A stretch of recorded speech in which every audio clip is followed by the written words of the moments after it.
আমাদের বিচার হবে? আমাদের বাবাদের কোথায়? আমাদের বাবাদের কেন গুম করা হয়েছিল? শুধু আমার ভাইয়ের গুমের বিচারটা ভাইয়া আপনি করবেন ভাইয়া, সুন্দরভাবে একটা সুনির্দিষ্টভাবে যেন বিচারটা হয়, স্বচ্ছভাবে। গুম খুনের শিকার পরিবারের দুঃখে সমব্যথী বিএনপি চেয়ারম্যান তারেক রহমান দিলেন ন্যায় বিচার নিশ্চিতের প্রতিশ্রুতি। আপনাদের প্রতি যে অন্যায় হয়েছে সেই অন্যায়ের বিচার যাতে হতে পারে, আপনারা যাতে ন্যায্যতা পেতে পারেন, সেই লক্ষ্যে আমরা কাজ করি। দেশের আইনের দৃষ্টিতে আইন অনুযায়ী যাতে ন্যায় বিচার পেতে পারে। ইসলামী আন্দোলনের সঙ্গে সমঝোতার আর সুযোগ নেই জানালেন মামুনুল হক। এখনো হাল ছাড়েনি জামায়াত। লিয়াজো কমিটি যেটা আছেন তারা সেটা বিষয়ে আলোচনা করছেন এবং সেটা একটি আলোচনা করে ওনারা সিদ্ধান্তে পৌঁছার পরে আমরা আপনাদেরকে জানাবো।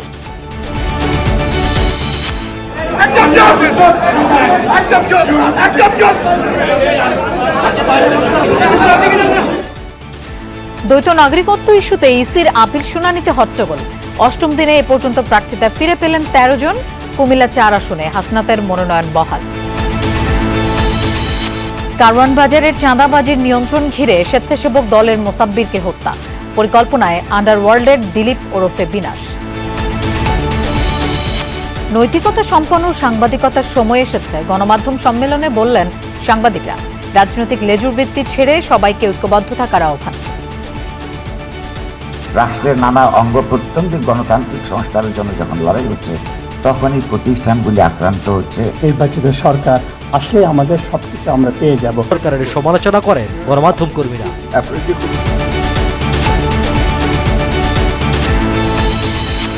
ওসমানী মেডিকেলে রোগীর স্বজন ও ইন্টার্ন চিকিৎসকদের মারামারি। প্রতিবাদে কর্মবিরতিতে চিকিৎসকরা। বেড়েছে ভোগান্তি।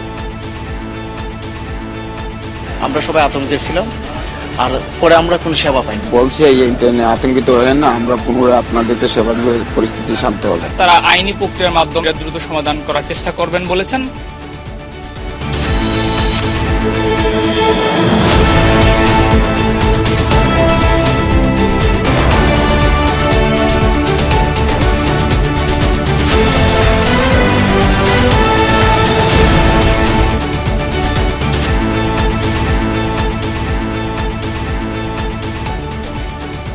শুভেচ্ছা, আমন্ত্রণ সন্ধ্যার বাংলাদেশের আয়োজনে। আপনাদের সঙ্গে থাকছি আমি মৌসুমী আহমেদ লোপা। এতক্ষণ শিরোনাম দেখছিলেন। প্রিয়জন হারানো মানুষের কান্নায় কাঁদলেন তারেক রহমান। বুকে জড়িয়ে সন্তানহারা মাকে জানালেন সমবেদনা। মতবিনিময় সভা থেকে আরেকবার উচ্চারিত হলো গুম খুনের অপরাধে শেখ হাসিনা রেজিমের বিচারের দাবি। ন্যায় বিচারের মাধ্যমে রক্ত ঋণ পরিশোধের অঙ্গীকার করলেন বিএনপির চেয়ারম্যান। বললেন, কৌশলের নামে বিএনপির নেতাকর্মীদের কেউ গুপ্তরূপ ধারণ করেনি। সন্তানহারা মাকে বুকে জড়িয়ে ধরে দিলেন ভালোবাসার পরশ। এজন্য এক সন্তান হারিয়ে আরেক সন্তানকে খুঁজে পেলেন অভাগী মা। বিসিএসের ভাইবার অপেক্ষামান থাকা ছাত্রদলের মাঝারুল ইসলাম রাসেল গুম হন 2013 সালে। সভায় ভাইয়ের সেই নিষ্ঠুর স্মৃতি বলছিলেন বোন। বিমর্ষ হয়ে পড়েন তারেক রহমান। আমি তারেক রহমান ভাইয়ের কাছে কিচ্ছু চাই না ভাইয়া, শুধু আমার ভাইয়ের গুমের বিচারটা ভাইয়া আপনি করবেন ভাইয়া। চিনমৈত্রী সম্মেলন কেন্দ্রে গুম খুনের শিকার 900 পরিবারের সদস্যরা উপস্থিত হন। পরিবারগুলো আলাদা হলেও গল্প এক, নিষ্ঠুর, বেদনাবিধুর, দীর্ঘ অপেক্ষার যন্ত্রণা। রাষ্ট্রীয় মদদে বাবা হারানো রিদি সাফাদের অপেক্ষা সুদূর পরাহত হওয়ায় চাইলেন গুম খুনের ন্যায় বিচার। এই স্বাধীন দেশে কি আমাদের বিচার হবে? আমাদের বাবাদের কোথায়? আমাদের বাবাদের কেন গুম করা হয়েছিল? আসাদুজ্জামান নূর মাস্টার মাইন্ডারের ফাঁসি চাই, সুন্দরভাবে একটা সুনির্দিষ্টভাবে যেন বিচারটা হয়, স্বচ্ছভাবে। এক একটা পরিবারের আর্তনাদ আর আকুতিতে পুরো হলরুমে তৈরি হয় আবেগঘন পরিবেশ। এতদিন ভার্চুয়ালি সবার সাথে যোগাযোগ থাকলেও আজ সামনাসামনি আবেগ ধরে রাখতে পারলেন না তারেক রহমান। পরে কারো নাম উচ্চারণ না করেই গুম খুনের ন্যায় বিচার পাইয়ে দেওয়ার প্রতিশ্রুতি দেন বিএনপি চেয়ারম্যান। আপনাদের প্রতি যে অন্যায় হয়েছে সেই অন্যায়ের বিচার যাতে হতে পারে, আপনারা যাতে ন্যায্যতা পেতে পারেন, সেই লক্ষ্যে আমরা কাজ করি। দেশের আইনের দৃষ্টিতে আইন অনুযায়ী যাতে ন্যায় বিচার পেতে পারে, তার একটি মাত্র উপায় হচ্ছে, সেই ন্যায় বিচারকে নিশ্চিত করার একটি মাত্র উপায় হচ্ছে বাংলাদেশে আগামী দিনে অবশ্যই একটি গণতান্ত্রিক সরকার প্রতিষ্ঠিত করতে হবে। তুলে ধরলেন বিএনপির বিরামহীন গত 17 বছরের ফ্যাসিবাদ বিরোধী আন্দোলনের ভূমিকার কথা। একই পরিবারের এক ভাই গুম হয়েছে, আরেক ভাই গিয়ে তার জায়গায় পরের দিন রাজপথে আন্দোলনকে আরো তীব্রতর করার প্রতিজ্ঞার শপথ নিয়ে দাঁড়িয়ে গিয়েছে। কৌশলের নামে গুপ্ত কিংবা সুপ্ত বেশ ধারণ করেনি বিএনপির কর্মীরা। আচরণবিধি লঙ্ঘন হবে এমন আশঙ্কায় অনুষ্ঠানে বিএনপির আগামী দিনের পরিকল্পনা তুলে ধরতে চাননি তারেক রহমান। শুধু সতর্ক করেন কেউ কেউ নানা অজুহাতে গণতন্ত্রের যাত্রা বাধাগ্রস্ত করতে চায়। সেই প্রতিটি মানুষকে আজ সজাগ থাকার জন্য যারা বিভিন্ন উসিলা দিয়ে বিতর্ক তৈরি করে গণতন্ত্রের পথকে আবার নষ্ট করার বা ব্যাহত করার চেষ্টা করছেন, তারা যাতে সফল না হয়। অনুষ্ঠানে তারেক রহমানের সামনে কথা বলতে না পেরে নির্যাতিত পরিবারের কেউ কেউ হইচই করেন। অনুষ্ঠান শেষে তারেক রহমান তাই নিজেই ছুটে যান তাদের কাছে। আপনারা সবাই সিটে থাকেন। আরফিন শাকিল, যমুনা নিউজ, ঢাকা।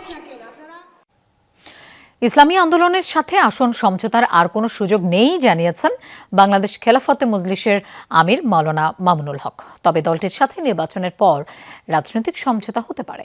অবশিষ্ট 47 আসনে সমঝোতা করে 10 দলের প্রার্থী ঘোষণা করা হবে বলে জানান তিনি। জামায়াত মুখপাত্র জানিয়েছেন, খালি আসনগুলো বিষয়ে 10 দলের লিয়াজো কমিটি কাজ করছে। বলেন, ইসলামী আন্দোলনের জন্য জামায়াতের দরজা এখনো উন্মুক্ত। সকালে নানা ইস্যুতে শুরু হওয়া জামাতের সর্বোচ্চ ফোরাম নির্বাহী পরিষদের বৈঠক চলে বিকেল পর্যন্ত, যেখানে ইসলামী আন্দোলনের 11 দল থেকে বেরিয়ে যাওয়া সহ ইশতেহার, জামাত আমিরের নির্বাচনী সফরসূচি সহ নানা বিষয় নিয়ে চলে আলোচনা পর্যালোচনা। যেহেতু নির্বাচনের খুব কাছাকাছি, তাই টানা বৈঠকের মধ্য দিয়ে 2-1 দিনের মধ্যে প্রয়োজনীয় কর্মপদ্ধতি গুছিয়ে নিতে চায় দলটি। বৈঠকে ইসলামী আন্দোলনের 11 দল থেকে বেরিয়ে যাওয়ায় বাকি 47 আসনের সমঝোতার বিষয়টি নিয়েও আলোচনা হয়। পরে জামাতের মুখপাত্র জানান, ফাঁকা আসনের ব্যাপারে চূড়ান্ত সিদ্ধান্ত নেবে 10 দলের লিয়াজো কমিটি। 47টি আসন আমরা রেখেছিলাম, তো সেই আসনগুলো সম্পর্কে আমরা লিয়াজো কমিটিকে দায়িত্ব দিয়েছি। লিয়াজো কমিটি যেটা আছেন তারা সেটা বিষয়ে আলোচনা করছেন এবং সেটা একটি আলোচনা করে ওনারা সিদ্ধান্তে পৌঁছার পরে আমরা আপনাদেরকে জানাবো। চূড়ান্ত সিদ্ধান্ত হলে আপনারা জানবেন। এদিন জামাত কার্যালয়ে আসেন 10 দলের অন্যতম শরিক দল বাংলাদেশ খেলাফত মজলিসের আমির মাওলানা মামুনুল হক। জামাতের শীর্ষ নেতাদের সঙ্গে ইসলামী আন্দোলন ইস্যুতে বৈঠক করেন তিনি। মামুনুল হক জানান, শুক্রবারের সংবাদ সম্মেলনের পর দলটির সাথে আসন সমঝোতা নিয়ে আর আলোচনার সুযোগ নেই। ওনারা এককভাবেই সারা দেশের সকল আসনগুলোতে নির্বাচনে প্রতিদ্বন্দ্বিতা করবেন। কাজে এই মুহূর্তে আমরা আর সমঝোতার তেমন কোনো আশাবাদ আর রাখছি না। বাকি আমরা এটুকু আশা রাখি যে পরবর্তীতে পথ চলতে চলতে রাজনীতিতে শেষ কথা বলতে কিছু নেই এবং নির্বাচনী বাস্তবতার সম্মুখীন হয়ে হয়তো আমাদের সকলের মধ্যে আবার নতুন করে কোনো উপলব্ধি সৃষ্টি হতে পারে। মামুনুল হক বলেন, শরিয়া আইনের ব্যাপারে জামাত আমিরের দেয়া বক্তব্য ভুল বুঝেছে ইসলামী আন্দোলনের নেতারা। হঠাৎ করে একসাথে একদিনেই ইসলামী শরিয়ার পরিপূর্ণ আইন বাস্তবায়ন করা সম্ভব না, এই সম্ভাব্যতার জায়গাটাই উনি বলেছেন। শামীম রেজা, যমুনা নিউজ, ঢাকা। নির্বাচন কমিশনে চলছে 8ম দিনের আপিল শুনানি। দুপুর পর্যন্ত নিষ্পত্তি হয়েছে 50টি আপিলের। প্রার্থিতা ফিরে পেয়েছেন 13 জন। কুমিল্লা 4 আসনের বিএনপি প্রার্থী মঞ্জুরুল হাসান মুন্সি ও এনসিপি প্রার্থী হাসনাত আব্দুল্লাহ মনোনয়ন বৈধতার বিরুদ্ধে পাল্টাপাল্টি আপিলে প্রার্থিতা বাতিল বিএনপি প্রার্থীর এবং বহাল এনসিপি প্রার্থী হাসনাতের। এর আগে দ্বৈত নাগরিকত্ব নিয়ে শুনানিতে আইনজীবীদের দুপক্ষের মধ্যে হয় হট্টগোল। এ সময় বিএনপি নেতার বিরুদ্ধে এনসিপি নেতা ও আইনজীবীর কটূক্তির অভিযোগ করে। পরে নির্বাচনী আচরণবিধি লঙ্ঘনের অভিযোগে ঢাকা 13 আসনের প্রার্থী খেলাফতে মজলিসের মামুনুল হককে দেয়া কারণ দর্শানোর নোটিশের জবাব দেন তিনি। এদিকে বাংলাদেশ ন্যাশনালিস্ট ফ্রন্টের এক প্রার্থী লালমনিরহাট 2 আসন থেকে তার সকল প্রতিদ্বন্দ্বী প্রার্থীর বিরুদ্ধে 7টি আপিল করেন। এখন পর্যন্ত 510টি আবেদনের মধ্যে 355টি মঞ্জুর করেছে কমিশন। শুনানি চলবে আগামীকাল পর্যন্ত। বাংলাদেশের একটি দলের প্রধান এবং একটি জোটের অন্যতম শীর্ষ দায়িত্বশীল, সেক্ষেত্রে আমি যদি এই ধরনের হয়রানির শিকার হই তাহলে আসলে নির্বাচনের ক্ষেত্রে লেভেল প্লেয়িং ফিল্ড কতটুকু থাকবে আছে সেটা আমাদের জন্য আরো বড় করে একটি শঙ্কার জায়গা তৈরি হলো। ভুয়ো অভিযোগ করে এখানে আপিল করেছে, আপিল বাতিল করে আমার মনোনয়নকে পুনরায় বৈধ করেছে। আব্দুল আওয়াল মিন্টু এক আইনজীবীর কাছে তেরে আসেন, জহিরুল ইসলাম মুসার দিকে তেরে আসেন, আর দ্বৈত নাগরিকত্বের বিষয়ে স্ট্রিক্ট অবস্থান রাখার জন্য কমিশনে যারা সাবমিশন দিচ্ছিলেন সেই সব আইনজীবীদেরকে উনি বলছিলেন ওনারা হচ্ছেন ব্লাডি সিটিজেন। তো সেই জায়গাটিতে আমরা প্রতিবাদ করি এই রাজনৈতিক এলিটিসিজম তারা যেন ঘরে রেখে তারা যেন জনগণের সামনে আসে। দর্শক, নির্বাচন কমিশনে আছেন আমাদের সহকর্মী তানভীর মৌসুম, আমরা তার কাছে যাচ্ছি। তানভীর, আপিল শুনানি সম্পর্কে একটু বিস্তারিত জানতে চাই। আজ তো 13 জন প্রার্থিতা ফিরে পেয়েছে, একটু জানাবেন। লোপা, এখনো পর্যন্ত আপিল শুনানি চলছে এবং গত কয়েকদিন আসলে যে আপিল শুনানি হয়েছিল তার মধ্যে আজকের দিনটি এখনো যেহেতু আপিল শুনানি চলছে সেহেতু বোঝাই যাচ্ছে আসলে আজকে আপিল শুনানির তালিকা বলুন বা আপিল শুনানি কার্যক্রম সবটাই বেশ দীর্ঘ এ কারণেই, কারণ সকাল 10টা থেকে শুরু হয়ে প্রত্যেক দিনই শুনানি 5টার মধ্যে শেষ হয়ে যায়, কিন্তু আজ আমরা দেখলাম শুরু হয়েছিল ঠিক সকাল 10টাতেই, কিন্তু এখন পর্যন্ত 7টা বেজে গেছে, 7টা অতিক্রম করেছে আরো আগেই, কিন্তু এখনো আসলে শুনানি কার্যক্রম শেষ হয়নি এবং সেই শুনানি কার্যক্রম শেষ হতে আরো কিছুটা সময় লাগবে। আজকে আরেকটি বিষয় যেটি হচ্ছে সকাল থেকেই যেটি ছিল শুনানির ক্ষেত্রে, সেটি হচ্ছে যে প্রত্যেকটা প্রার্থীর ক্ষেত্রেই অনেক ধরনের জটিলতা ছিল, যার কারণে প্রত্যেকটা শুনানির নিষ্পত্তি হতেই অনেক সময় লেগে যাচ্ছিল, যেমনটি সাধারণত এর আগে হয় না। আমরা দেখেছি যে এর আগে আবার দেখা যেত যে শুনানির ক্ষেত্রেও সমস্যাগুলো বা আপিলগুলোর ধরন একই রকম হতো। স্বতন্ত্র প্রার্থীদের ক্ষেত্রে আমরা দেখেছি 100% ভোটারের যে স্বাক্ষর বা সমর্থন সেটা নিয়ে কিছু কিছু ঝামেলা থাকতো, কিছু আপত্তি থাকতো। এছাড়া ঋণ খেলাপি হওয়া, আর্থিক লেনদেন, এই বিষয়গুলো সবচেয়ে বেশি প্রাধান্য পেত, একই সাথে প্রাধান্য পেত দ্বৈত নাগরিকত্ব। তবে আজকে আমরা দেখলাম যে দ্বৈত নাগরিকত্ব নিয়ে বেশ একটু জটিলতা সৃষ্টি হচ্ছে এবং আজও কয়েকটি আপিল আমরা দেখেছি যে পেন্ডিং করে রাখা হয়েছে। এছাড়া বিগত দিনের পেন্ডিং গুলো ধীরে ধীরে আবার সামনের দিকে চলে আসছে, সেভাবে করেই আসলে সমন্বয় করে পেন্ডিং, অস্থিতিশীল পেন্ডিং কিংবা যেগুলো এখনো পর্যন্ত অপেক্ষমান এবং যেগুলোতে প্রার্থীরা অনুপস্থিত বা আপিলকারীরা অনুপস্থিত সেগুলোর সাথে সমন্বয় করে। দর্শক, নির্বাচন কমিশন থেকে আমাদের সাথে যোগ দিয়েছিলেন সহকর্মী তানভীর মৌসুম। আসন্ন ত্রয়োদশ জাতীয় সংসদ নির্বাচনের সার্বিক প্রস্তুতি পর্যবেক্ষণে দেশব্যাপী 56 জন পর্যবেক্ষক নিয়োগ করেছে ইউরোপীয় ইউনিয়ন। সকালে সংবাদ সম্মেলনে এই তথ্য জানান ইইউ মিশনের উপপ্রধান পর্যবেক্ষক ইন্তালসে। বলেন, পর্যবেক্ষকরা নির্বাচনী প্রক্রিয়ার নিরপেক্ষ তথ্যভিত্তিক মূল্যায়নে গুরুত্বপূর্ণ ভূমিকা রাখবেন। তারা নির্বাচন প্রশাসন, প্রার্থী, রাজনৈতিক দল, সুশীল সমাজ এবং নাগরিক পর্যবেক্ষক দলের সাথে বৈঠক করবেন। পর্যবেক্ষকরা দেশের 64টি জেলায়, শহরের পাশাপাশি গ্রামাঞ্চলেও কার্যক্রম চালাবেন বলে জানানো হয়।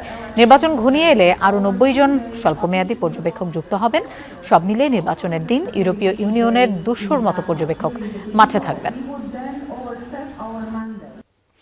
অন্তর্বর্তী সরকার ও সরকারি কর্মকর্তাদের গণভোটে হ্যাঁ ভোটের পক্ষে প্রচারণা চালাতে আইনগত বাধা নেই বলে জানিয়েছেন প্রধান উপদেষ্টার বিশেষ সহকারী ডক্টর আলী রিয়াজ। তিনি বলেন, আগামীর বাংলাদেশের ভাগ্য নির্ভর করছে গণভোটে। প্রধান উপদেষ্টার আরেক বিশেষ সহকারী মনির হায়দার বলেন, ফ্যাসিবাদ কিংবা ভোটহীনতার সংস্কৃতি থেকে দেশকে রক্ষা করতে গণভোটে হ্যাঁ জয়ী করতে হবে। ফেব্রুয়ারির নির্বাচনে আলোচনার কেন্দ্রে গণভোট, কারণ এর মাধ্যমে সংসদ সদস্য নির্বাচিত করার পাশাপাশি রাষ্ট্রের গুরুত্বপূর্ণ সিদ্ধান্তেও সরাসরি মতামত দেওয়ার সুযোগ পাচ্ছেন সাধারণ মানুষ।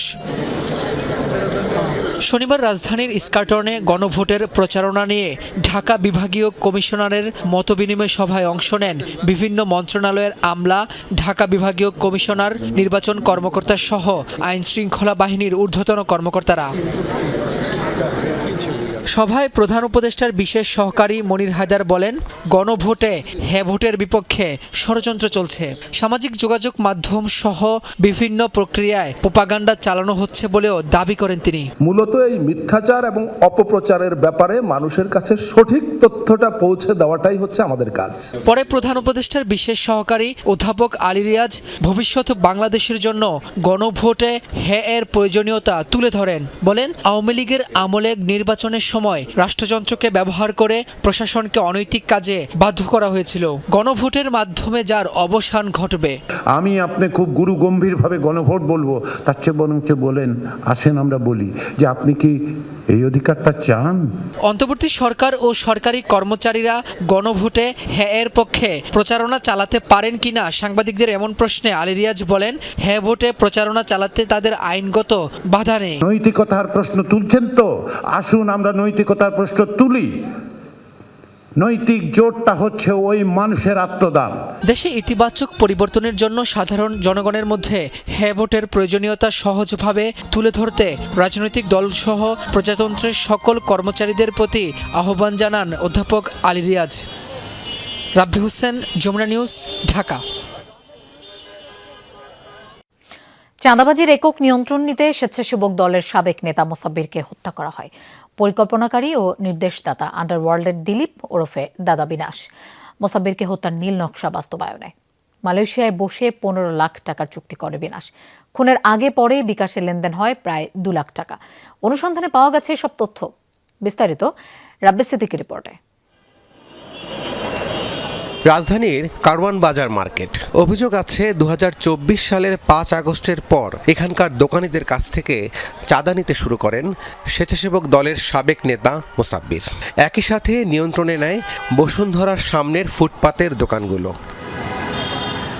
একই বছর 25 ডিসেম্বর মালয়েশিয়ায় থাকা দিলীপ ওরফে বিনাশের লোকজন চাঁদা আদায়ে তৎপর হয়। ব্যবসায়ীরা অপারগতা জানালে তাদের লক্ষ্য করে ককটেল বিস্ফোরণ ও দোকান ভাঙচুর করা হয়। হামলার পর ব্যবসায়ীরা ফোনে বিনাশের সাথে যোগাযোগ করলে উঠে আসে তার আন্ডারওয়ার্ল্ডের দাদা পরিচয়।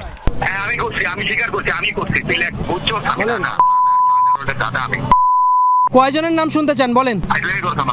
অনুসন্ধানে জানা যায় এসব ফুটপাতের দোকান থেকে প্রতিদিন কয়েক লক্ষ টাকা চাঁদা ওঠে। মোসাব্বিরকে কয়েক দফা ফোন করে বসুন্ধরা সিটির সামনের ফুটপাত ছেড়ে দিতে বলেছিল বিনাশ। এই ঘটনার 1 বছর পর গত 7 জানুয়ারি গুলি করে হত্যা করা হয় মোসাব্বিরকে। ডিবি পুলিশের অভিযানে গ্রেফতার হয় শুটার জিন্নাত সহ 4 জন। জিন্নাত হত্যার দায় স্বীকার করে আদালতে 164 ধারায় জবানবন্দিও দিয়েছে। জানা যায় চাঁদাবাজির একক নিয়ন্ত্রণ নিতেই স্বেচ্ছাসেবক দলের সাবেক নেতা মোসাব্বিরকে হত্যার পরিকল্পনা করে বিনাশ। মিশন বাস্তবায়নে খুনিদের সাথে 15 লাখ টাকার চুক্তি হয়। খুনের আগে পরে বিকাশে লেনদেন হয় প্রায় 2 লাখ টাকা। বিনাশের বেড়ে ওঠা মহাখালীতে। বিএনপি কর্মী পরিচয়ে মহাখালী ও বাড্ডায় করতেন চাঁদাবাজি। হত্যা মামলার আসামি হয়ে গত 10 বছর ধরে পালিয়ে আছেন মালয়েশিয়ায়। খুন করেই ক্ষান্ত হয়নি বিনাশ। মোসাব্বিরের ঘনিষ্ঠজনদের ফোন করে দিচ্ছেন হুমকি যে আমি আব্দুল মজিদ মিলন।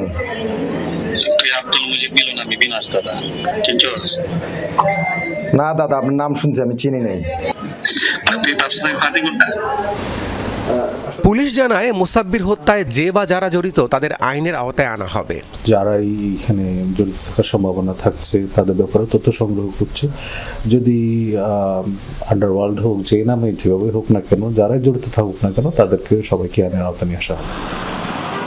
মালয়েশিয়ায় থাকা সন্ত্রাসী বিনাশকে গ্রেফতারে প্রয়োজনীয় ব্যবস্থা নেওয়ার কথা জানায় ডিবি। রাব্বি সিদ্দিকী, যমুনা নিউজ, ঢাকা। গণমাধ্যমের পেশাগত মর্যাদা অক্ষুণ্ণ রাখতে হলে রাজনৈতিক সচেতনতা জরুরি। তবে বের হতে হবে দলীয় লেজুর বৃত্তি থেকে। সব সরকারই গণমাধ্যম নিয়ন্ত্রণ করতে চায়। সাংবাদিকদের সুরক্ষা ও স্বাধীন গণমাধ্যমের জন্য সংস্কার কমিশনের কোনো সুপারিশই বাস্তবায়ন করেনি সরকার। সকালে রাজধানীর কৃষিবিদ ইনস্টিটিউশনে গণমাধ্যম সম্মেলনে একথা বলেন গণমাধ্যম ব্যক্তিত্বরা। সম্পাদক পরিষদ ও newspaper owners association Bangladesh NOAB সম্মেলনের আয়োজন করে।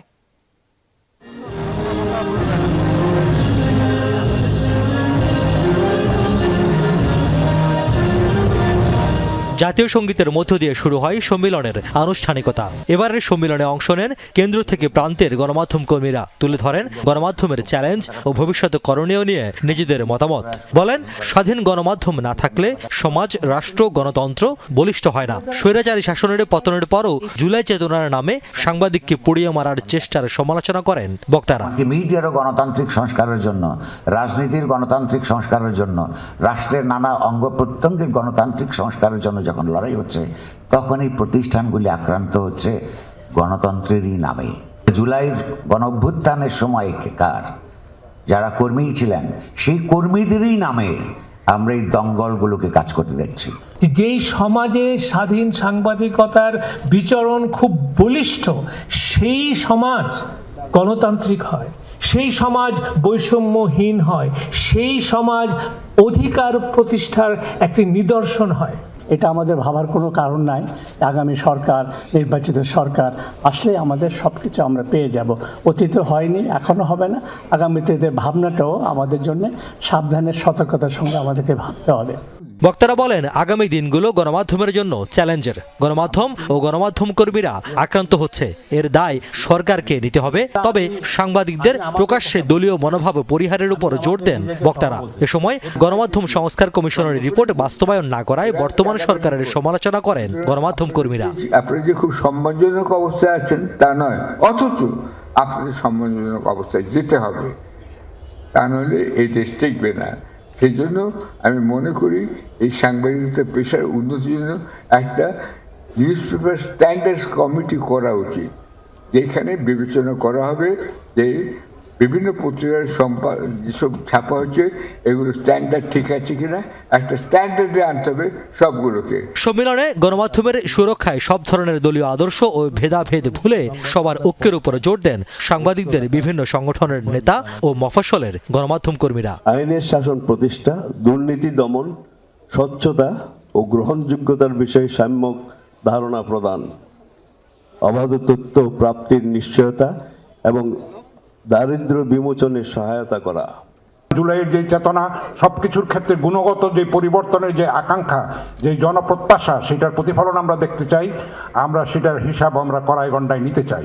মধ্যরাতে অফিস আক্রান্ত হওয়া, আগুন দেওয়া, এটা নজিরবিহীন। আগামীতে জাতীয় সংসদ নির্বাচন ঘিরে গণমাধ্যম যাতে স্বাধীনভাবে কাজ করতে পারে সে ব্যাপারে সজাগ থাকতে সকলের প্রতি আহ্বান জানানো হয় গণমাধ্যম সম্মেলনে। আমরা স্বাধীনভাবে লিখতে চাই। রিয়াজ রায়হান, যমুনা নিউজ, ঢাকা। দর্শক, নির্বাচন সহ সার্বিক পরিস্থিতি নিয়ে এনসিপি কার্যালয়ে কথা বলছেন দলটির নির্বাচন পরিচালনা কমিটির চেয়ারম্যান আসিফ মাহমুদ সজীব ভুঁইয়া। আমরা সরাসরি সেখানে চলে যাচ্ছি। নির্বাচন কমিশনে গিয়ে গুন্ডামি করছেন, নির্বাচন কমিশনে এক একজন 200-300 লোকজন নিয়ে যাচ্ছেন এবং লয়ারদের সংখ্যা বাড়িয়ে শত শত লয়ারদেরকে নিয়ে যাচ্ছেন নির্বাচন কমিশনের উপর চাপ প্রয়োগ করার জন্য। এবং আমরা দেখতে পাই যে নির্বাচন কমিশনও নানা ধরনের ইন্টারপ্রিটেশন, নানা ধরনের ফাঁক ফোকর দিয়ে তাদেরকে বৈধতা দানের এক ধরনের নির্বাচন কমিশনেরও আমরা প্রবণতা দেখতে পেয়েছি, যেটা আমাদের দেশের জন্য, আমাদের দেশের সংবিধানের জন্য, নির্বাচন ব্যবস্থার জন্য এবং সর্বোপরি গণতন্ত্রের জন্য অশনি সংকেত। আমরা এটা স্পেসিফিকলি দেখতে পাচ্ছি বিএনপির প্রার্থীদের পক্ষ থেকে। বিএনপি নিজেদেরকে গণতন্ত্রের ধারক বাহক, গণতান্ত্রিক রাজনীতির পায়োনিয়ার বলে বিভিন্ন জায়গায় বলে আসছে এবং মনে করে, কিন্তু তাদের কাজকর্মে আমরা দেখি যে তারা সম্পূর্ণ 180 ডিগ্রি টার্ন নিয়ে গণতন্ত্রের বিরুদ্ধে, বাংলাদেশের সংবিধানের বিরুদ্ধে, বাংলাদেশের প্রচলিত আইনের বিরুদ্ধে কাজ করে যাচ্ছে। এবং তাদের যে লুটেরা শ্রেণীরা এই নির্বাচনে অংশগ্রহণ করছে, যারা এই দেশটাকে বিভিন্ন সময়ে বিভিন্নভাবে লুট করে বিদেশে নাগরিকত্ব নিয়েছে, বিদেশে বাড়িঘর করেছে, বিদেশে সম্পত্তির পাহাড় করেছে, এবং এখন আবার যখন গণতন্ত্রের সময় এসেছে, যখন নির্বাচনের সময় এসেছে, আবারও জনপ্রতিনিধি হওয়ার জন্য দেশে এসে সেই দ্বৈত নাগরিকত্ব সহ নির্বাচনে অংশগ্রহণ করার পায়তারা করছে। দর্শক, এনসিপির কার্যালয়ে মুখপাত্র আসিফ মাহমুদ সজীব ভুঁইয়া কথা বলছেন। আমরা সরাসরি সেখানে ছিলাম। যাচ্ছি পরের খবরে। রোগীর স্বজন ও ইন্টার্ন চিকিৎসকদের মারামারির জেরে অচলাবস্থা সিলেট ওসমানী মেডিকেলে। নিরাপত্তা নিশ্চিতের দাবিতে ইন্টার্ন চিকিৎসকদের কর্মবিরতিতে ভোগান্তিতে পড়েছেন রোগীরা। এদিকে তদন্ত কমিটি গঠন, চিকিৎসকদের নিরাপত্তা নিশ্চিত সহ বিভিন্ন আশ্বাসে চিকিৎসকদের কাজে ফেরানোর চেষ্টা করছে হাসপাতাল কর্তৃপক্ষ। শুক্রবার রাতে ভর্তি হওয়া এক নারীর সেবা দিতে দেরি হওয়ায় এভাবেই দায়িত্বরত ইন্টার্ন চিকিৎসকের উপর চড়াও হন রোগীর স্বজনরা। এ সময় 2 চিকিৎসক আহত হন। খবর পেয়ে মধ্যরাতেই হাসপাতালে জড়ো হন ইন্টার্ন চিকিৎসকরা। অবরুদ্ধ করে রাখেন হামলায় জড়িত স্বজনদের। পরে পুলিশ এসে অবরুদ্ধ 3 জনকে উদ্ধার করে। এরপর থেকেই কর্মক্ষেত্রে নিরাপত্তার দাবিতে কর্মবিরতিতে চলে যান হাসপাতালের 3 শতাধিক ইন্টার্ন চিকিৎসক। দাবি আদায় না হওয়া পর্যন্ত আন্দোলন অব্যাহত রাখার ঘোষণা তাদের। একজন পেশেন্ট আমাদের এখানে তার জীবনের একটা অন্তিম পর্যায়ে চলে আসে, সো সেইখানে আমি যখন তাকে সার্ভিস দিতে যাচ্ছি, অধিকাংশ ক্ষেত্রে সে যদি আমাকে বিছনায় একদম মৃত্যুসজ্জায় পাঠায় দেয়, এটা তো আমরা কখনোই কাম্য করতে পারি না। তো সেক্ষেত্রে আমার নিরাপত্তা যখন আমরা নিশ্চিত করতে পারবেন তারা, তখনই আমরা কর্মক্ষেত্রে ফেরত যাব। এদিকে ইন্টার্ন চিকিৎসকদের কর্মবিরতিতে রাত থেকেই স্থবির সেবা কার্যক্রম। এমনিতেই কয়েক গুণ রোগীর চাপ সামলাতে হিমশিম অবস্থা হাসপাতাল কর্তৃপক্ষের। তার উপর এমন ধর্মঘটের কারণে রোগী ভোগান্তি চরম আকার ধারণ করেছে। আমরা সবাই আতঙ্কে ছিলাম, আর পরে আমরা কোনো সেবা পাইনি। আমরা যার মতো রাত 2টা হয়ে গেছে, আমরা শুয়েছিলাম। ওরা বলছে আতঙ্কিত হয়ে না, আমরা পুনরায় আপনাদেরকে সেবা দেবে পরিস্থিতি শান্ত হলে, বাস এইটুকু জানি। একজন ডাক্তার আওয়ার বাদে আর কোন ডাক্তার আইনে নার্সে সেবা দিছে। হাসপাতাল কর্তৃপক্ষ জানিয়েছে আলোচনার মধ্য দিয়ে ইন্টার্ন চিকিৎসকদের কাজে ফেরানোর চেষ্টা চলছে। রোগীর অ্যাটেন্ডেন্টকে কালকে পুলিশের হেফাজতে দেওয়া হয়েছে। এখন আমার প্রশাসন এখানে যাবে, সকাল থেকে তো ওদের সাথে মিটিং। এখন আমরা ওইটা ডিটেল মামলা করবো কিনা, কি বৃত্তান্ত, তারা কি করতেছে, আমরা আইনগত বিষয়গুলা, আমাদেরও লয়ার আছে। সংঘর্ষের ঘটনায় 5 সদস্যের তদন্ত কমিটি গঠনের পাশাপাশি আইনি পদক্ষেপ গ্রহণেরও কথা জানায় হাসপাতাল কর্তৃপক্ষ। নাবিল হোসেন, যমুনা নিউজ, সিলেট। সাবেক রাষ্ট্রপতি জিয়াউর রহমানের 90তম জন্মবার্ষিকী উপলক্ষে 2 দিনের কর্মসূচি ঘোষণা করেছে বিএনপি। বিকেলে নয়াপল্টনে বিএনপির কেন্দ্রীয় কার্যালয়ে সংবাদ সম্মেলনে দলের সিনিয়র যুগ্ম মহাসচিব রুহুল কবির রিজভী জানান, 19 জানুয়ারি সকাল 11টায় জিয়াউর রহমানের সমাধিতে স্থায়ী কমিটির সদস্যরা পুষ্পস্তবক অর্পণ করবেন। থাকবেন দলের চেয়ারম্যান তারেক রহমানও। এছাড়া দলীয় কার্যালয়ে পতাকা উত্তোলন ও বিভিন্ন জেলায় দোয়া মাহফিল হবে। 20 জানুয়ারি সকালে কাকরাইলে ইনস্টিটিউশন অব ডিপ্লোমা ইঞ্জিনিয়ার্সে আলোচনা সভা অনুষ্ঠিত হবে।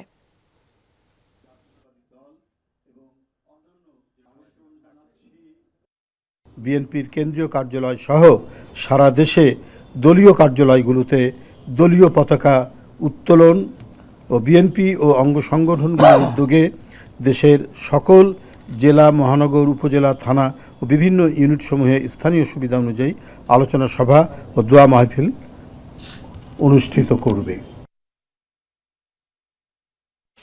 গত 15 বছর দেশে হিসাবরক্ষণের কারচুপির মাধ্যমে বিপুল অর্থ পাচার ও লুটপাট হয়েছে, একথা বলেছেন পররাষ্ট্র উপদেষ্টা মোহাম্মদ তৌহিদ হোসেন। রাজধানীর একটি হোটেলে আয়োজিত সাফা ইন্টারন্যাশনাল কনফারেন্স প্রধান অতিথির বক্তব্যে তিনি একথা বলেন। পররাষ্ট্র উপদেষ্টা বলেন, পরবর্তী প্রজন্মের পেশাদাররা সততা, জবাবদিহিতা এবং উদ্ভাবনী শক্তি দিয়ে অর্থনীতিকে পুনরায় সঠিক পথে ফিরিয়ে আনতে সাহায্য করবে। বৈশ্বিক অস্থিরতা কাটাতে দক্ষিণ এশিয়ার সব দেশকে একযোগে কাজ করার আহ্বানও জানান তৌহিদ Hossain. We all are aware that for 15 years, a humongous amount of money had been siphoned off from our country. Much of it was done in what I would say bank robbery in broad daylight. But a significant part was also the result of manipulation of accounting. চট্টগ্রামের বোয়ালখালীর নিজ বাড়ি থেকে 2 ভাইকে গ্রেফতারের পর তাদের দেখানো গোপন স্থানে মিলেছে 6টি অস্ত্র, গুলি ও সরঞ্জাম। দুজনের অপর ভাই বর্তমান ইউপি চেয়ারম্যান এবং বাবা সাবেক চেয়ারম্যান। গ্রেফতার 2 জন অস্ত্র বেচাকেনা ও তৈরির সাথে সম্পৃক্ত বলে দাবি সেনাবাহিনী ও পুলিশের। এদিকে বিকেল থেকে চেকপোস্ট বসিয়ে তল্লাশি শুরু করেছে নগরীতেও। মধ্যরাতে বোয়ালখালী সরোয়াতল ইউনিয়নের হোরারবাগ চেয়ারম্যান বাড়িতে অভিযান চালিয়ে 2 ভাই সালাউদ্দিন রুমি এবং সাইফুল ইসলাম বাপ্পিকে গ্রেফতার করে যৌথ বাহিনী। তাদের দেয়া তথ্য মতে ঘরের সিন্দুক, মাচা ও গোয়াল ঘরের পেছনে খড়কুটার মধ্যে পাওয়া যায় 4টি বিদেশি শটগান, 2টি বিদেশি পিস্তল, 13 রাউন্ড গুলি ও অস্ত্র তৈরির সরঞ্জাম। গ্রেফতার 2 জনের বাবা প্রয়াত আবুল বশর টানা কয়েক দফা 5 নম্বর সরোয়াতলী ইউনিয়নের চেয়ারম্যান ছিলেন। তাদের বড় ভাই বেলাল হোসেন একই ইউনিয়নের বর্তমান চেয়ারম্যান। গ্রেফতার রুমির বিরুদ্ধে 6টি এবং বাপ্পির বিরুদ্ধে 4টি মামলা আছে। সেনাবাহিনী ও পুলিশ কর্মকর্তাদের দাবি, 2 জনেই অস্ত্র বেচাকেনা এবং নিজস্ব পদ্ধতিতে অস্ত্র তৈরির সঙ্গে সম্পৃক্ত। আর্মি ক্যাম্পে এখানে অভিযান পরিচালনা করে আপনার হচ্ছে যে আসামি গ্রেফতার করেন। 2টা পিস্তল এবং 4টা শর্টগান, 13 রাউন্ড আপনার হচ্ছে তার মধ্যে 1 রাউন্ড হচ্ছে কার্তুজ আর 12 রাউন্ড হচ্ছে আপনার শটগানের যে আছে, সে উদ্ধার করে আপনার হচ্ছে আসামি সহ আমাদের কাছে করে হ্যান্ডওভার করে। সংসদ নির্বাচন ঘনিয়ে আসলেও চট্টগ্রামে অবৈধ অস্ত্র এবং থানা থেকে লুট হওয়া অস্ত্র সন্ত্রাসীদের হাতে রয়ে যাওয়ায় শঙ্কা প্রকাশ করে আসছিলেন প্রার্থী ও সাধারণ মানুষ। শুক্রবার এই নিয়ে যমুনা টেলিভিশনে প্রতিবেদন প্রচার হয়। রাতেই বোয়ালখালীতে অভিযানের পর শনিবার বিকাল থেকে চট্টগ্রাম মহানগরীর কাজীর দেউরি মোড় সহ একাধিক পয়েন্টে চেকপোস্ট বসিয়ে শুরু হয় সেনাবাহিনী ও পুলিশের তল্লাশি। যাতে আমরা একটি সুষ্ঠু এবং সুন্দর নির্বাচন উপহার দিতে পারি, তারই ধারাবাহিকতায় কোনো ধরনের নাশকতা এবং অপ্রীতিকর অবস্থা ঠেকানোর জন্য বাংলাদেশ সেনাবাহিনী অলরেডি সারা দেশে মোতায়েন রয়েছে। নির্বাচনকে বাঁচার করতে না পারে সে লক্ষ্যে আমরা তাদেরকে গ্রেপ্তারের লক্ষ্যে অভিযান পরিচালনা করে যাচ্ছি। গত সপ্তাহে আমরা অস্ত্রসহ একজন কুখ্যাত সন্ত্রাসীকে আমরা গ্রেপ্তার করেছি।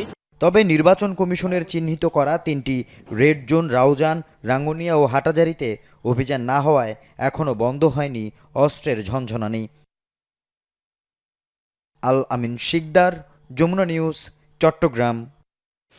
আর্থিক সংকটে থাকা 9টি নন ব্যাংক আর্থিক প্রতিষ্ঠান বন্ধের সিদ্ধান্ত চূড়ান্ত করতে যাচ্ছে বাংলাদেশ ব্যাংক। অবসায়নের বিষয়ে শুনানি হতে পারে চলতি সপ্তাহেই। এরপরই পর্ষদের অনুমোদন সাপেক্ষে অকার্যকর ঘোষণা করা হবে, বসানো হবে প্রশাসক। বন্ধের তালিকায় থাকা আর্থিক প্রতিষ্ঠানের আমানতকারীরা মূল টাকা ফেরত পেলেও মুনাফা পাওয়ার বিষয়টি এখনও অনিশ্চিত। বিশ্লেষকরা বলছেন মুনাফা পাওয়া আমানতকারীদের অধিকার। পতিত শেখ হাসিনা সরকারের আমলে ব্যাংকের পাশাপাশি সীমাহীন অনিয়ম এবং দুর্নীতি হয়েছে ব্যাংক বহির্ভূত আর্থিক প্রতিষ্ঠানেও। ঋণের নামে লুটপাট হয়েছে হাজার হাজার কোটি টাকা, যা পরিণত হয়েছে খেলাপিতে। সংকটে থাকা এসব প্রতিষ্ঠানে আমানত রেখে তার ফেরত পাচ্ছেন না গ্রাহকরাও। ঘুরে দাঁড়ানোর সক্ষমতা না থাকায় এসব আর্থিক প্রতিষ্ঠান অবসায়নের সিদ্ধান্ত নিয়েছে বাংলাদেশ ব্যাংক। তালিকায় আছে people's leasing, international leasing, BIFC, GSP finance এবং ফারিস্ট ফাইন্যান্স সহ 9টি আর্থিক প্রতিষ্ঠান। বিষয়টি চূড়ান্ত করতে শিগগিরই এসব প্রতিষ্ঠানের সাথে শুনানি করবে বাংলাদেশ ব্যাংক। প্রতিষ্ঠান অবসায়নে গেলেও আমানতকারীরা তাদের টাকা ফেরত পাবেন। অবলুপ্ত হলেও কারো আমানতি খোয়া যাবে না, সবাই টাকা ফেরত পাবে। এফডিআর করছে যারা, ছোট বড় সবার আমানতি ফেরত দেওয়া হবে, কিন্তু ওই ক্ষুদ্রদেরকে প্রায়োরিটি আগে দেওয়া হবে। আগে তারা, তারপর পর্যায়ক্রমে মধ্যম আকারের, তারপর বড় আকারের এফডিআর তাদেরকে দেওয়া হবে। অর্থাৎ এক কথায় কেউই তার আমানত পরিমাণ যাই হোক না কেন, তারা সম্পূর্ণ আমানতি ফেরত পাবে। প্রাথমিকভাবে ব্যক্তি আমানতকারীদের টাকা ফেরত দেওয়া হবে। এজন্য 1700 কোটি টাকা দিচ্ছে সরকার। মুনাফা ছাড়া কেবল আসল টাকা দেওয়ার সিদ্ধান্ত নিয়েছে বাংলাদেশ ব্যাংক। যদিও এর বিরোধিতা করছেন বিশ্লেষকরা, বলছেন মুনাফা না দেওয়া হবে চুক্তিভঙ্গের শামিল। আসল দিলে তো কথা ঠিক হলো না, কারণ ইটস এ কন্ট্রাক্ট ভায়োলেশন তো করলে তো দেশের আইন কানুন সব কিছু ক্যান্সেল হয়ে যেতে হবে, সবগুলো কোশ্চেন মার্ক থেকে যাবে। Contract violation is not acceptable two anyone at all. তো কন্ট্রাক্টে যদি বলা থাকে নির্দিষ্ট হারে প্রফিট দিতে হবে বা সুদ দিতে হবে, সেটা তাকে দিতেই হবে। হ্যাঁ, তুমি বলতে পারো আমি এখন আসল দিলাম, পরে ওইটাকে দিব ডিলেট পিরিয়ড করে, সেটা পসিবল। প্রতিষ্ঠান বন্ধের আগে যারা লুটপাটের সাথে জড়িত তাদের বিরুদ্ধে ব্যবস্থা নেওয়ার পরামর্শ বিশ্লেষকদের। অকর্মণ্য যে করেছে, যে কাজগুলি ইলিগেল কাজ করে গেছে, তাদের যে এখানে বাংলাদেশে যা অ্যাসেট আছে সব অ্যাসেট ফোরক্লোজ করা উচিত, অকশনে দিয়ে দেওয়া উচিত। আলমগীর হোসেন, যমুনা নিউজ, ঢাকা। গাজার উপর মোড়লগিরির বন্দোবস্ত পাকাপোক্ত করল যুক্তরাষ্ট্র। নিরাপত্তা নিশ্চিতের নামে উপত্যকায় ফিলিস্তিনি টেকনোক্র্যাট প্রশাসনের তদারকিতে গঠন করল বহুল আলোচিত বোর্ড অব পিস। মার্কিন পররাষ্ট্রমন্ত্রী মার্কো রুবিও, ডোনাল্ড ট্রাম্পের জামাতা জ্যারেড কুশনারের পাশাপাশি তালিকায় রয়েছেন বিতর্কিত চরিত্র সাবেক ব্রিটিশ প্রধানমন্ত্রী টনি ব্লেয়ারের নাম। বোর্ড অব পিসের মাধ্যমে গাজায় শান্তি প্রক্রিয়া স্থায়ী করার কথা বললেও তাতে ভরসা করতে পারছে না ফিলিস্তিনিরা।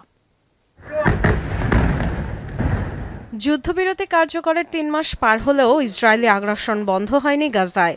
এখনও নিয়মিত চলছে হামলা। এমন পরিস্থিতিতেই যুদ্ধবিরতি চুক্তির দ্বিতীয় ধাপে প্রবেশের কথা বলছে যুক্তরাষ্ট্র। 2 দিন আগেই ফিলিস্তিনিদের নিয়ে গঠন করা হয়েছে 15 সদস্যের টেকনোক্র্যাট বডি। যাদের দায়িত্ব উপত্যকার দৈনন্দিন প্রশাসনিক কাজ পরিচালনা, যাদের বলা হচ্ছে national committee for the administration of Gaza NCAG। এই কমিটির নেতৃত্ব দেবেন পশ্চিমা সমর্থিত ফিলিস্তিনি কর্তৃপক্ষের সাবেক ডেপুটি মন্ত্রী আলী সাদ। টেকনোক্র্যাট বডির তদারক করবে যুক্তরাষ্ট্র ঘোষিত বোর্ড অব পিস।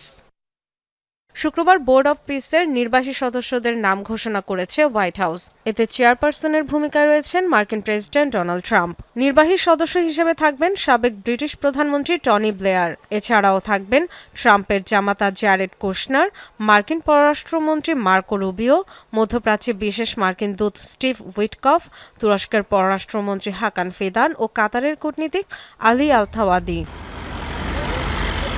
তালিকায় আরও রয়েছেন অ্যাপোলো ম্যানেজমেন্টের সিইও মার্ক রোয়ান, বিশ্বব্যাংক গ্রুপের প্রেসিডেন্ট অজয় বাঙ্গা এবং যুক্তরাষ্ট্রের উপজাতীয় নিরাপত্তা উপদেষ্টা রবার্ট গ্যাব্রিয়েলের নাম। গাজার হাই রিপ্রেজেন্টেটিভ হিসেবে দায়িত্ব পালন করবেন বুলগেরিয়ার কূটনীতিক নিকোলে মলাদেনেভ। বলা হয়েছে, গাজায় স্থিতিশীলতা ও দীর্ঘমেয়াদী সাফল্যের লক্ষ্যে ট্রাম্পের 20 দফা পরিকল্পনার তদারকি করবে এই বোর্ড। যদিও এই প্রক্রিয়ায় আস্থা নেই গাজাবাসীর। দ্বিতীয় ধাপ শুরু আবার কি? প্রথম ধাপের শর্তই পূরণ করেনি এখনো। বোমা ফেলছে, বাড়িঘর বিধ্বস্ত হচ্ছে। আমরা কাগজে চুক্তি চাই না, সত্যিকারের প্রয়োগ দেখতে চাই। আমাদের ভূমি থেকে ইসরায়েলি সেনারা চলে যাক। শত্রুর কাছ থেকে কি আশা করা যায়? ক্রসিং খুলে দেবে সব মিথ্যে, ফাঁকা বলি। 2 বছর ভোগার পর এখনো নির্যাতিত। ট্রাম্পের পরিকল্পনা অনুযায়ী কিছুদিনের মধ্যেই ইন্টারন্যাশনাল স্ট্যাবিলাইজেশন ফোর্স ISF মোতায়েন করা হবে গাজায়। ডরথি দস্ট্রিন, যমুনা নিউজ। দর্শক, এই ছিল সন্ধ্যার বাংলাদেশের আয়োজনের। এতক্ষণ সাথে থাকার জন্য ধন্যবাদ সবাই।